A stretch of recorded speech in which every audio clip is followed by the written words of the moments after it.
Hey everybody, it's Christy. Well, Happy New Year. I hope you guys are all doing well and you had a nice New Year's Eve. Mine was super quiet. I was in bed by 10. I know I can never ring New Year in. I just can't. And so I don't know why. I can't stay up. I don't know. I'm old. I don't know. But anyway, went to bed early last night. So got up this morning, and yesterday I worked on putting together a process for making this one. Will follow. It'll be sped up. I originally was going to do a live, walk you through and talk you through it, but I ended up having a little bit of an issue, and then decided I just quit talking, and I figured I would just make it a process. So the only thing you're not going to see is I added the sentiment here after the fact, and I do still have to go in and add a place for my sentiment on the inside, and then I do need to add my handmade by on the back, but I'll do that. But these are two cards. I wanted to get my January and February birthday cards done, so they'll be ready to go in the mail, and they're for my sisters. And so I did a corrugated card base from Michael's, and I used my hoarded Tilda paper, and it's the Pardon My Garden collection, and I show you that in the video. I did go around the edges of the card base with some of my gilding polish, the Cosmic Shimmer gilding polish. So there's just a little bit of gold shimmer that you can kind of see around the edge. Used Distress ink. I wanted to say that I didn't want to do any sewing on these cards, and I was watching a video by Anna White. It's been released like within the last couple days, but she took her little tracing wheel, and you guys, you can find these a lot of times at like antique stores or flea markets, vintage places. And I'm going to pick up a couple from the textile center this week, because they have some of the really old ones with the wooden handles that have the really spiky ends.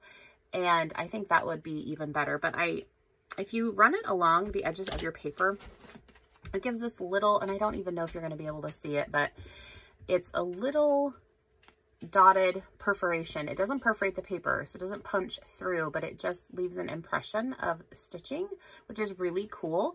So I did that around the edges, and it just added a little bit extra. I took my Tim Holtz Distress tool and just roughed up the edges. Used Distress Oxide Vintage Photo to just go around the edges. My images are from Sam Poole, and they are from her Etsy shop. They are called Shabby Photographs, and I printed mine onto some glossy photo paper. But you get 6 different sheets, and 2 of the sheets have these small like Instax size photos, which are so pretty. And I thought that these would be so pretty on cards, and so I thought I want to make my cards from these, and so that's what I used. That's what I used for my images. So again, I roughed those up just very gently with the Tim Holtz Distress tool, and then I did ink very lightly. Had hardly any ink on my tool, and just went around the edge. And so, but those are the cards I made, and I think they turned out really cute. You're gonna see on this one, they aren't the same, because I realized that I put my photo over too far this way, so I couldn't build my collage on this side. So I had to do it on the side here, but I still think it turned out really pretty.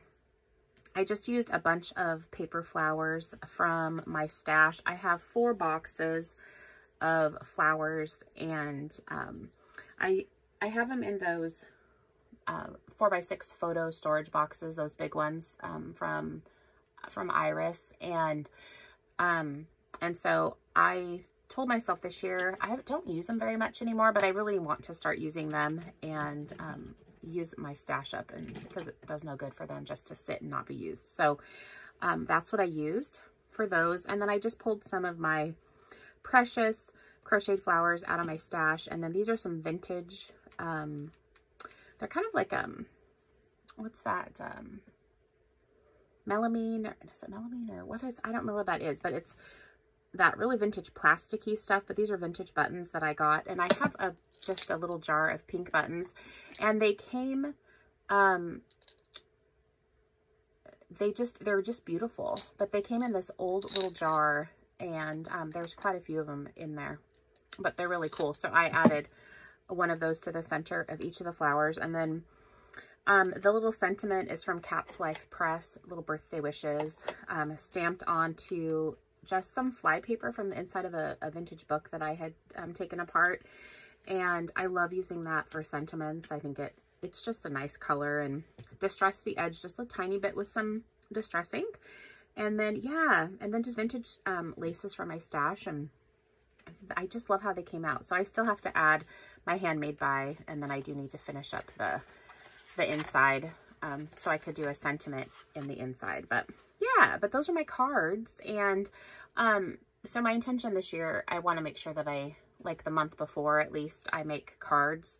And so I've got my cards made for January, February, and then I'll start working on the ones for later on in the year. But I want to make more cards too, because I really miss making cards. I like making cards. So that is it. I hope you all have a fantastic New Year's Day. Enjoy. I hope 2020 is great for you. I hope you're truly blessed. I hope that, you know, things happen for you in wonderful ways, and that it's just a great year. And I look forward to continuing to share with you, and